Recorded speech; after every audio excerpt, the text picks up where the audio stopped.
Ya, Assalamualaikum warahmatullahi wabarakatuh. Ini adalah part kedua dari pembahasan saya yang membahas terkait dengan DDL dan DML.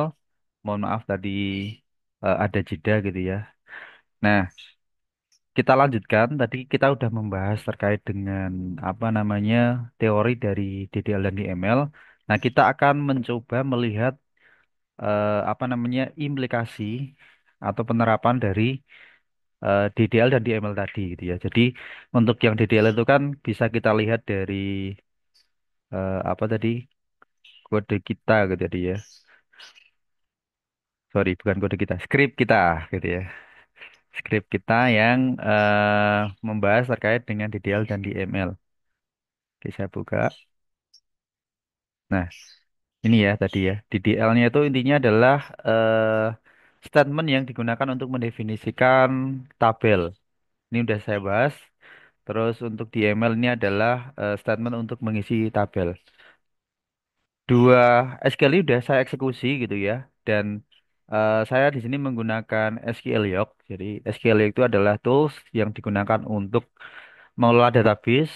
Dia berbasisnya adalah aplikasi GUI gitu ya. Jadi kalau rekan-rekan di sini menggunakan XAMPP, biasanya sudah disertai dengan MySQL dan ada PHP-admin gitu ya. Kalau saya kecenderungan menggunakan SQLiok, kenapa? Karena mungkin lebih aman kali ya. Kalau menggunakan PHP-admin mungkin resiko kalau saya tidak sengaja refresh yang saya tulis itu hilang. Kalau di sini cukup aman, kenapa? Karena dia berbasis desktop atau GUI gitu ya. Jadi peluang refreshnya itu tidak ada gitu ya.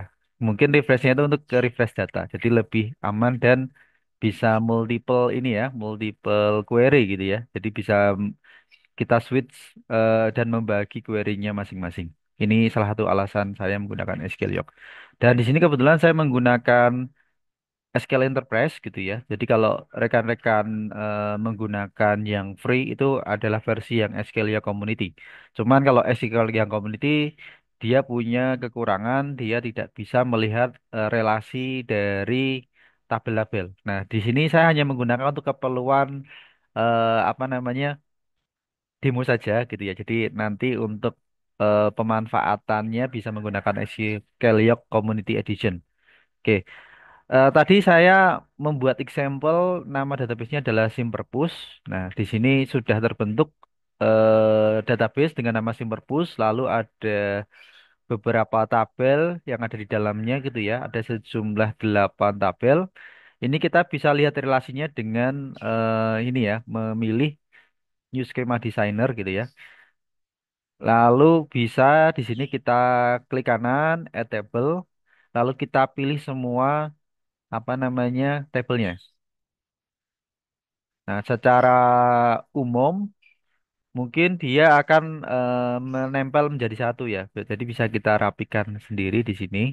Kalau di pembahasan sebelumnya saya membahas bahwa eh, tabel penerbit gitu ya, itu terhubung dengan buku dan kategori gitu ya. Sorry, buku terhubung dengan penerbit dan kategori gitu ya. Lalu ada tabel peminjaman ini terhubung dengan anggota dan staff gitu ya. Lalu ada tabel pengembalian terhubung dengan peminjaman dan detail peminjaman terhubung dengan buku dan peminjaman ini ya. Jadi secara bentuk nanti seperti ini nanti bisa lebih dirapikan ini ya. Ini saya hanya untuk keperluan menunjukkan saja.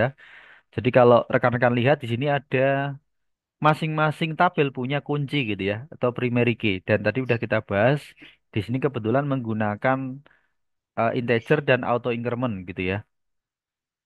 Jadi kunci primer ini digunakan untuk eh, penghubung ya dari foreign key ke primary key. Jadi kalau kita lihat di sini ada ID buku dari detail peminjaman, dia bisa terhubung ke tabel buku gitu ya di ID buku ini. Manfaatnya apa kalau ID buku ini terhubung dengan buku gitu ya. Jadi ini terhubung ke sini bisa mendapatkan informasi sebanyak yang bawah ini. Ada 1, 2, 3, 4, 5 ini bisa diambil gitu ya. Jadi bisa terhubung ke buku gitu ya. Buku nanti mungkin berpeluang terhubung juga ke penerbit ya. Dari ID penerbit dia ke sini. Dia akan mendapatkan dua kolom informasi ini. Begitu untuk semuanya gitu ya. Jadi yang simbol kayak gini itu namanya foreign key gitu ya. Dan ini kita harus mengeset sebagai indeks biasanya. Jadi ini ada indeks ya, indeks untuk primary, ada indeks untuk foreign key. Tadi bisa kita lihat di bagian DDL ini kan ada ya. Di sini kan untuk bagian DDL nih primary key. Ini untuk kata kunci primer, sedangkan untuk foreign key-nya ini foreign key apa kemana gitu ya. Nah, kalau secara skill log nanti bisa terlihat di sini relasinya. Kenapa kok kita perlu relasi gitu ya? Ini sudah kita bahas di pertemuan sebelumnya gitu ya. Salah satunya adalah dengan relasi ini bisa menjaga agar hubungan antar tabel ini bisa konsisten gitu. Dan juga mungkin kalau dulu ada namanya apa ya istilahnya terhubung tapi tidak secara relasi terbentuk menggunakan indeks ya. Nah, dengan menggunakan indeks ini menjadi lebih cepat nanti saat melakukan pencarian maupun pengqueryan seperti itu. Oke, kita beralih, kita coba ke SQLiok Community Edition gitu ya. Jadi saya udah menyiapin yang versi community juga. Nah, di sini sebagai contoh, saya udah menggunakan database Simperpus. Di Simperpus ini ada 8 tadi ya, yang sudah terrelasi. Kita ambil salah satu contoh saja. Di sini kita akan menggunakan tabel buku gitu ya. Nah, tabel buku ini apa namanya? Terisi 3 record ya dari Python untuk pemula, sejarah Nusantara dan puisi cinta. Nah, kita akan menambahkan satu buku nanti dengan judul basis data gitu ya. Nanti kita perlu memasukkan ID kategori gitu ya. ID kategorinya nanti kita cari ID penerbit, kita juga akan isi. Lalu tahun terbitnya itu 2025, stoknya 10 gitu ya. Oke, kita beralih ke ID kategori dulu. Kita akan pilih basis data itu maksudnya adalah teknologi gitu ya. Satu, ID penerbitnya kita lihat di sini kita misalkan pilih Gramedia. Oke, berarti kita ke buku lagi. Nah, di DML ini sebenarnya ada 4 operasi ya. Eh, itu biasa kita sebut CRUD gitu ya. C itu create gitu ya. R itu read, U itu update, D itu delete. Nah, create itu kalau bahasa SQL-nya adalah insert. Kalau read ini select. Nah, secara nggak langsung kalian tadi itu sudah melakukan operasi read, tapi menggunakan ini ya, menggunakan eh, interface gitu ya. Jadi ada fitur open table. Open table itu sebenarnya dia melakukan query select ya. Kita coba pastikan gitu ya. Select bintang from buku gitu ya. Kita eksekusi. Nah, hasilnya sama ya. Jadi bisa kita bedah, select itu adalah perintah untuk membaca data. Bintang itu yang dibaca apa aja? Kolomnya ini ada berapa? Satu, 2, 3, 4, 5, 6. Ada 6. Berarti bintang ini membaca 6 kolom. Tapi secara singkat ya. Jadi kalau misalkan kita punya 7 ya berarti bintangnya 7. Nah, karena bintang ini merujuk ke semua kolom ya berarti dia akan memanggil ID buku, judul, ID kategori, ID penerbit, tahun terbit, dan stok. Lalu ini diambil dari mana? Nah, berarti from buku. Jadi tabel buku. Statementnya seperti ini. Kalau kita pengen kita batasin gitu ya, kolomnya yang misalkan muncul adalah ID buku, judul, sama tahun terbit, bisa gitu ya. Jadi bisa kita pilih saja kolomnya. Oke, kita eksekusi. Nah, dia menjadi lebih ringkas gitu ya, kolomnya lebih sedikit. Sesuai dengan kolom yang kita sebut. Nah, ini kita udah menerapkan yang bagian read gitu ya. Nah, sekarang kita beralih ke yang bagian create gitu ya. Create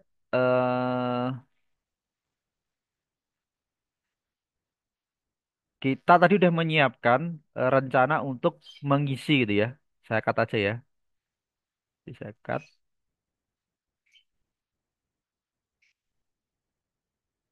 taruh bawah aja ya.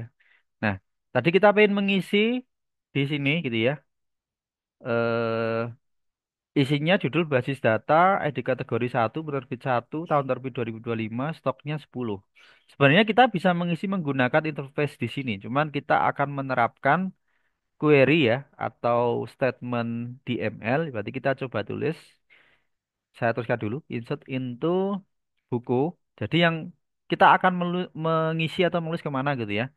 Terus yang mau diisi apa gitu ya. Jadi kalau pengen di apa ya isi semua kita sebenarnya tidak perlu menambahkan kurung, tapi karena kita pengen memilihin kolom tertentu kita bisa menggunakan kurung gitu ya. Jadi kita tulis judul, ID kategori, ID penerbit, tahun terbit, stok gitu ya. Pak, kok ID bukunya tidak masuk gitu ya. Nah, di sini memang tidak kita masukkan. Kenapa? Karena kita udah ngeset tadi auto increment tadi ya. Kalau masih ingat di sini ada auto increment di bagian sini gitu ya. Atau kita bisa lihat strukturnya. Nah, ini auto incrementnya dicetak, dicentang gitu ya. Artinya nanti akan dibuat pengurutan secara otomatis gitu ya di buku, sorry, di buku ya. Tadi buku ya, di buku. Tadi anggota. Tapi di buku juga sama ya. Oke, berarti tadi kita menambahkan auto increment ya pada ID. Kenapa? Biar menjadi otomatis terisi. Berarti kita nggak perlu mengisikan, sudah diisi oleh sistem. Oke, berarti tidak perlu ditulis. Oke, selanjutnya setelah kita tentukan kolom yang mau diisi, kita tambahkan keyword values. Values itu untuk menunjukkan apa yang isian apa itu ya, yang kita bawa gitu ya. Jadi tadi perlu diingat ya, tadi saya agak sedikit lupa menyampaikan bahwa di bagian DDL ini sebenarnya selain menentukan primary key foreign, itu juga menentukan tipe datanya gitu ya. Jadi kalau kita ingin mengisi dengan angka, kita bisa menggunakan apa tadi namanya integer gitu ya. Kalau kita pengen menyimpan apa namanya string atau kata-kata alphanumerik, kita bisa menggunakan varchar. Ada juga tipe date gitu ya untuk tanggal, tahun terbit, year ini untuk 4 digit tahun gitu ya. Jadi di DDL yang udah kita eksekusi tadi sudah sekaligus menentukan tipenya. Nah, pengaruhnya kemana? Pengaruhnya adalah ke bagaimana kita untuk mengisinya.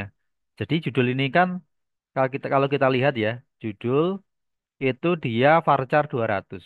Berarti dia string ya. Jadi untuk mengisi string kita harus menggunakan petik tadi apa? Basis data. Terus dilanjutkan ID kategori. Tadi kita udah memilih menggunakan teknologi atau ID kategori satu. ID penerbitnya tadi Gramedia kita pilih satu. Tahun terbitnya 2025. Oke. Dari ketiga ini integer dan year kita tanpa petik ya karena dia angka. Lalu terakhir stoknya 10. Oke. Kita bisa eksekusi. Kalau nanti kalian pengen bikin statement lebih dari satu, kalian bisa menggunakan pemisah titik koma gitu ya. Misal pengen ngisi lebih dari satu dia. Tapi kita sementara satu dulu gitu ya. Kita eksekusi. Ya, ada kata one row affected, satu record terdampak gitu ya. Atau kita lihat di sini satu query sudah dieksekusi, satu sukses, tidak ada error dan warning. Berarti yang kita masukkan tadi seharusnya berhasil. Oke, kita coba pakai command read ya, select bintang from buku. Nah, di sini sudah nambah. Pak, kok nomornya 5 Pak? Kenapa? Tadi saya udah bikin example tapi sudah saya hapus gitu ya. Jadi coba kita isi lagi ya. Semisal kita buat lagi namanya MySQL gitu ya. MySQL misalkan kategori sama penerbitnya sama, tahunnya sama, jumlah bukunya 15. Oke. Kita eksekusi ya. Harusnya nanti ini jadi nomor 6. Kita baca lagi. 6 ya. Ya, ini karena tadi saya ada penghapusan data. Oke, untuk operasi read udah kita lakukan di sini ya. Create sama read. Selanjutnya kita update sama delete. Kita tulis dulu query-nya. Jadi kalau melakukan update itu query-nya adalah update. Yang kita update apa? Buku gitu ya. Lalu yang pengen diubah apanya? Ya. Kita bisa menambahkan kata kunci set. Nah, misalkan dari basis data dan MySQL ini mau kita ubah menjadi 100 semua gitu ya. Update buku set stok sama dengan 100. Nah, berhenti di sini dulu.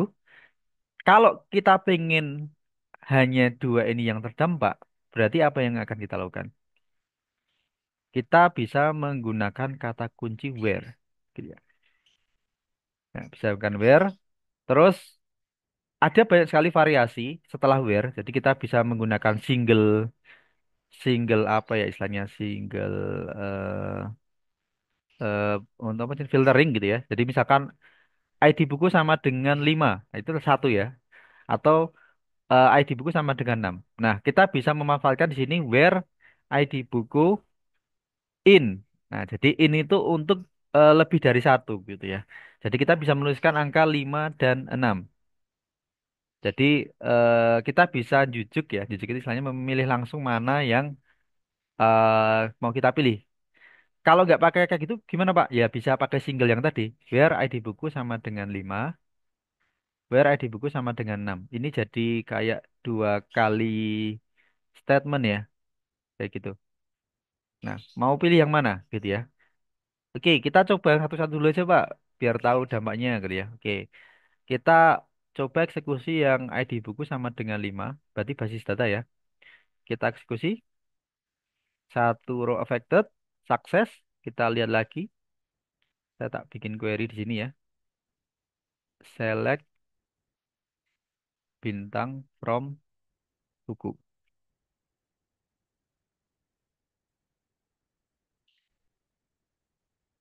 Oke, jadi 100 ya. Kok jadi 100 semua? Gitu ya. Oke, kita lihat dulu. Tadi saya eksekusinya gimana ya? Where ID buku sama dengan... Oh, tadi udah 100 ya? Oke, udah 100. Nah, kita coba misalkan ubah dulu ya. Kita ubah dulu datanya lah biar bervariasi. Eh, misalkan ini tak ubah 10, 5, 6, 7. Oke, jadi kita bisa juga mengubah langsung menggunakan interface ya. Nah, kita ulang lagi ya. Misal kita ubah 100 menjadi 99. Kita eksekusi. One row affected. Kita query lagi. Nah, berubah ya. Jadi kita bebas mau menggunakan interface langsung di sini bisa atau menggunakan statement. Jadi kalau statement ini sebenarnya penting kenapa buat kita? Karena aplikasi itu terkadang kan juga memerlukan beberapa statement ini ya. Jadi kalau di mata kuliah pemrograman web mungkin saya berbicara statement ini kita pakai di aplikasi PHP-nya gitu ya. Jadi memang kita perlu belajar query ini apa untuk kita bisa membuat aplikasi gitu ya, aplikasi sendiri. Kalau yang menggunakan SQL Lite ini mungkin bukan usernya langsung, tapi kita sebagai DBA gitu ya. Jadi kita sebagai DBA itu belajar bagaimana kita mengelola database gitu ya, baik DDL maupun DML gitu ya. Tapi saat kita menjadi seorang programmer, kita tidak akan menggunakan ini secara langsung. Kita akan menggunakan query-query ini lalu kita bawa ke pemrograman atau aplikasi gitu ya. Gitu ya. Itu alasan kenapa kita perlu belajar menggunakan ini. Walaupun di sini ada interfacing Pak gitu ya. Ya karena ini masih manual kita sebagai DBA. Tapi kalau aplikasinya itu kompleks, database-nya banyak ya nggak mungkin kita ngelola sendiri seperti ini ya. Kita memerlukan aplikasi. Oke, kita lanjut ya. Kita lanjut ke sini pembahasan terkait delete. Nah, oke, sebelum delete ya, sebelum delete misalkan Pak, where tadi itu penting ya? Ya, penting sekali itu untuk melakukan filtering. Bagaimana kalau misalkan kita tidak melakukan atau menggunakan where? Oke, kita coba ya. Kita coba eksekusi tanpa where sambil diingat-ingat di sini stoknya 5, 6, 7, 9, 9, 15 ya. Kita coba tanpa where. Nah, 5 row affected. Jadi semuanya kedampak gitu ya. Jadi kalau kalian lihat itu, nah semuanya jadi 100. Ini bahaya gitu ya. Bahaya kenapa? Karena merusak data. Nah, berarti kalian harus menggunakan where. Nah, sekarang kita coba hapus ya. Berarti kita tahu where itu penting. Jadi kalau kita menghapus, kita jangan lupa tidak menggunakan where. Nah, perintahnya seperti ini. Delete from buku. Apa berarti? Where ID buku sama dengan, misal yang pengen dihapus 5 gitu ya. Berarti dia hanya untuk yang ID buku 5. Oke. Sebagai tambahan, where di sini itu sebenarnya selain untuk filtering, itu kalian bisa menggunakan kolom-kolom yang primer gitu ya. Boleh nggak Pak menggunakan kolom yang tidak primer ya? Boleh. Misalnya contohnya kayak delete from buku where judul sama dengan basis data. Itu juga boleh. Cuman takutnya kalau nanti misalkan ada buku yang kebetulan judulnya sama tapi penerbit dan tahunnya beda, nah itu bahaya. Nanti bisa kehapus juga. Jadi lebih aman itu kalian menggunakan yang dari primary gitu ya. Aman ini. Kenapa? Karena nomornya pasti unik gitu ya. Jadi kata kuncinya adalah menggunakan yang unik. Coba kita eksekusi. Oke, berhasil ya. Kita lihat datanya. Oke, datanya terhapus. Oke, ini adalah dasar untuk kita belajar CRUD atau di email. Mungkin kalau ada pertanyaan bisa nanti tulis di kolom komentar. Terima kasih, Airi. Assalamualaikum warahmatullahi wabarakatuh.